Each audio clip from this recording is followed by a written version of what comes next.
can't believe we rode Fury 325 how many times? 4 times. And Pantheon twice. Pantherian twice. Twice. Twisted Timbers 3 times. That was awesome. Max Force and Goliath at Six Flags Great America 3 times 3 each. times. And Airy Force 1 twice. That was awesome. And Copperhead Strike 3 times. Yeah, which we learned was our one of our favorites. Indeed it was. So what was your favorite ride? Fury 325. I love the drop, and I love its speed and its airtime hills and the sensation you get from riding it. That was my favorite too. 325 feet tall. That was awesome. So what was your scariest ride?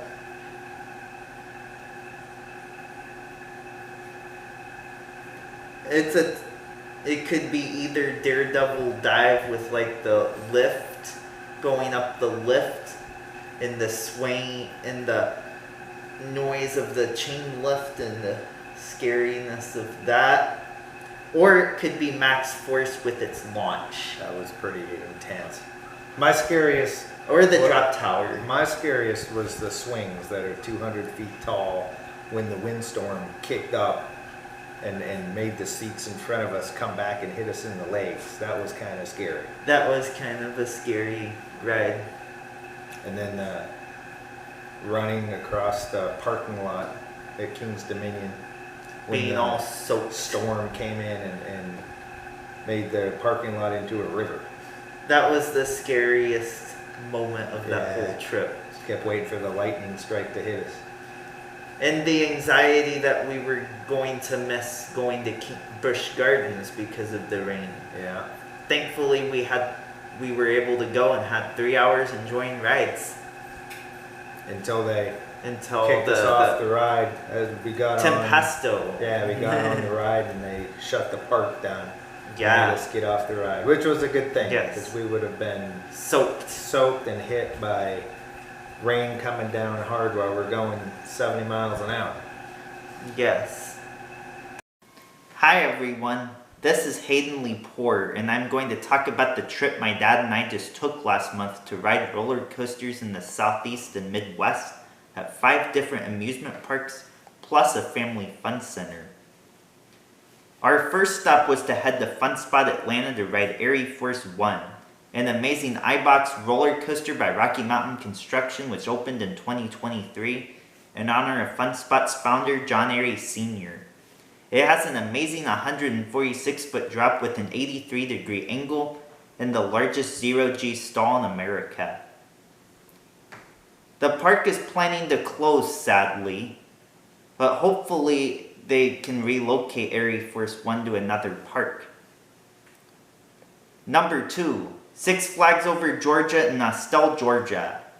This park opened in 1967 and took its name from the Six Flags that have flown over the state of Georgia in its history. Spain, France, Great Britain, the United States, the Confederacy, and the state of Georgia. It was the chain's second park, and similar to Six Flags' first park, Six Flags Over Texas, with its Six Flags. Its first rides were the Log Jamboree, the Water Flume, and Dahlonega Mine Train, a mine train coaster still in operation to this day. And in 1973, Six Flags started a roller coaster revival with building the wooden coaster Great American Scream Machine, which is 105 feet tall, the tallest roller coaster in the world at the time, and the ride is still in operation. The park is 12 coasters, and the best 3 in my opinion are its amazing Bollinger and Maillard Hyper Coaster, 200 feet tall, Goliath with its amazing airtime, Twisted Cyclone, a small but still fun RMC wood steel hybrid coaster, Superman Ultimate Flight, a B&M flying coaster that nicely goes over the terrain, reminded me of a smaller version of Tatsu at Magic Mountain, which is one of my favorite coasters, and has a really good Batman the Ride clone. Number 3. Carowinds at the North Carolina-South Carolina border near Charlotte, North Carolina. This park opened in 1973 and its first roller coaster was Carolina Gold Rusher, a mine train coaster similar to Dahlonega Mine Train, which is also still in operation, and other rides such as the Powder Keg Log Flume and others. The park also had costume characters, Pamela Pig, Ringo Raccoon, and Carol Lion. It was bought by the Taft Broadcasting Company and the Kroger Company from 1975 and added the first wooden coaster at the park, Scooby-Doo Coaster, which is now Woodstock Express, and then added the racing wooden coaster Thunder Road in 1976, which lasted till 2015. Then in 1980, the park added Carolina Cyclone, the first roller coaster in the world to flip riders upside down 4 times, 2 loops and 2 corkscrews. In 1992, the park was bought by Paramount, which added Vortex, a stand-up coaster that same year, Hurler, the wooden coaster in 1994, Sky Coaster in 1995, the Drop Tower in 1996, which lasted to 2024, and the inverted coaster Afterburn in 1999. The largest operating coaster I didn't get to ride on the trip because it was temporarily down. And in the early 2000s, they added the mouse coaster Ricochet, the family suspended coaster Kitty Hawk, and relocated Nighthawk the Vekoma Flying Dutchman flying coaster from California's Great America in 2004, which lasted at the park until 2024, so I missed my shot to ride it. My favorite rides at the park are its amazing 325-foot tall Giga Coaster Fury 325, which opened in 2015 with 6,602 feet of track and goes 95 miles an hour. Copperhead Strike, the really amazing Mach multi-launch coaster, which opened in 2019 with 5 inversions that provide amazing hang time, and an amazing barrel roll to begin the ride, and Thunder Striker, their B&M hyper coaster, which opened in 2010. That is 232 feet tall and 5,316 feet in length with amazing airtime. All 3 rides were added after Cedar Fair bought the park from Paramount Parks in 2006. King's Dominion. This park opened in 1975 after 2 years of construction. It is in an ideal location between Richmond, Virginia and Washington, D.C. The design of the park is similar to Kings Island, which were both built by family leisure centers. It is 400 acres and has a 315-foot tall Eiffel Tower replica and a similar racing wooden coaster, Racer 75, which was originally called Rebel Yell. The park was featured in the movie Roller Coaster in 1977.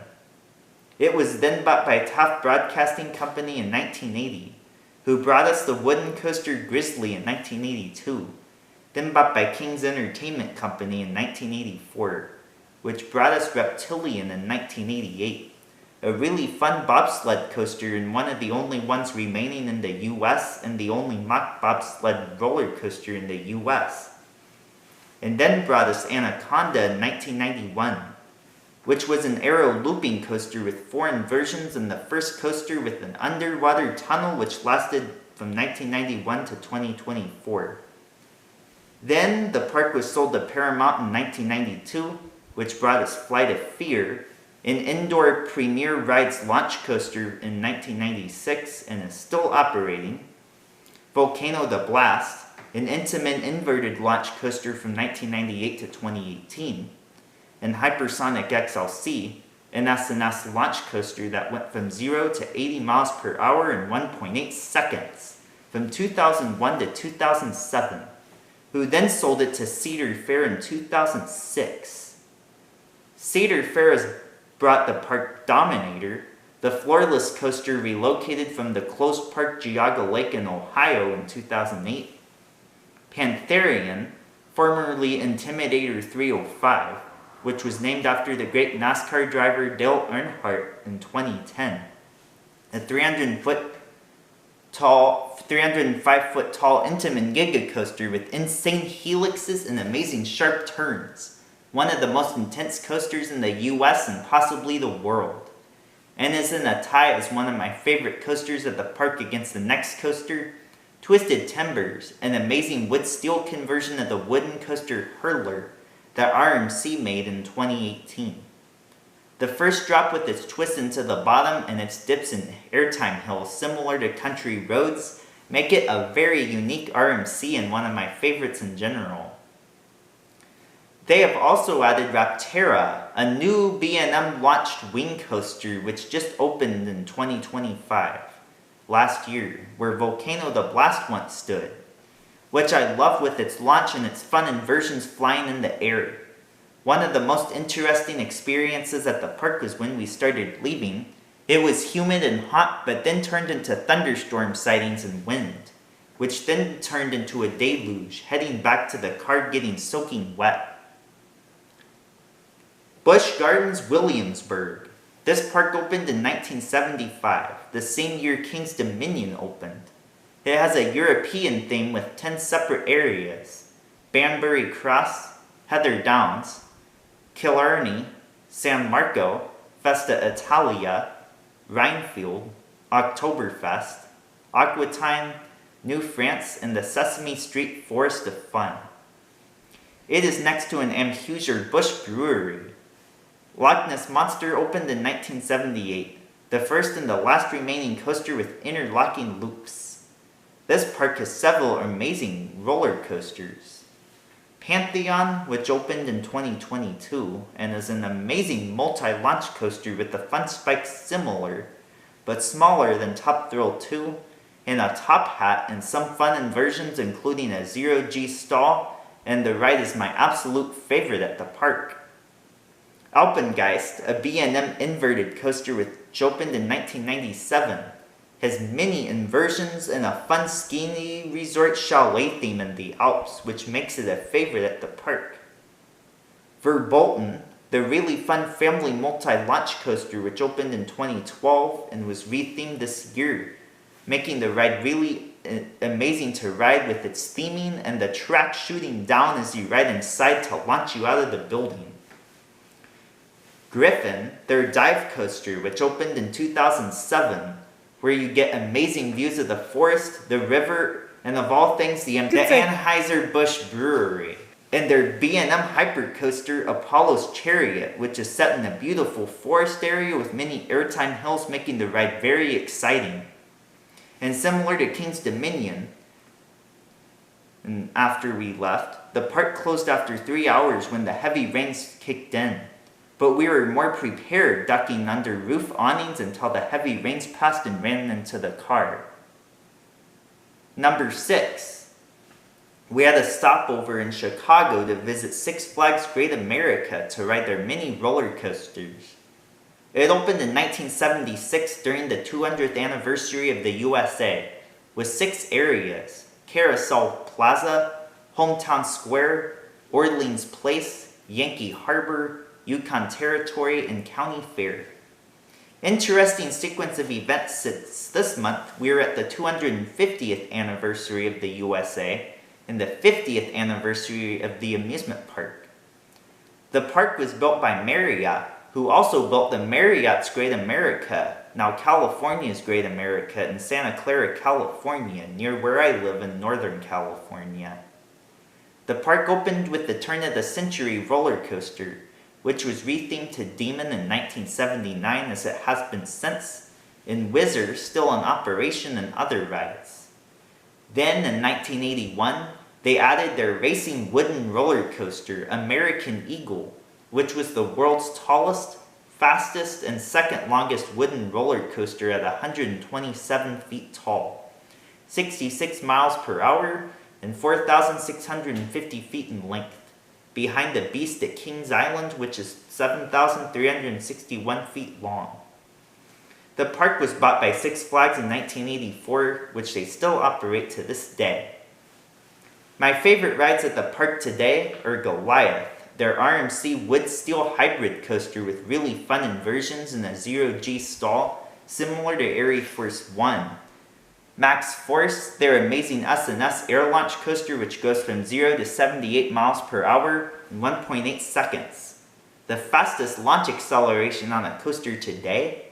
similar to what Hypersonic XLC would have been. Superman Ultimate Flight, their flying coaster with an intense pretzel loop, like over Georgia. And the park is home to Batman the Ride, the first B&M inverted coaster, which opened in 1992, one of the first B&M hypercoasters Raging Bull, along with Apollo's Chariot at Busch Gardens Williamsburg, both opening in 1999, and the first B&M wing coaster X-Flight in 2012. Along with the B&M flying coaster Superman mentioned earlier, which opened in 2003, and the new Wrath of Rakshasa B&M dive coaster. Six Flags Great America is a Bollinger and Mallard capital for coasters.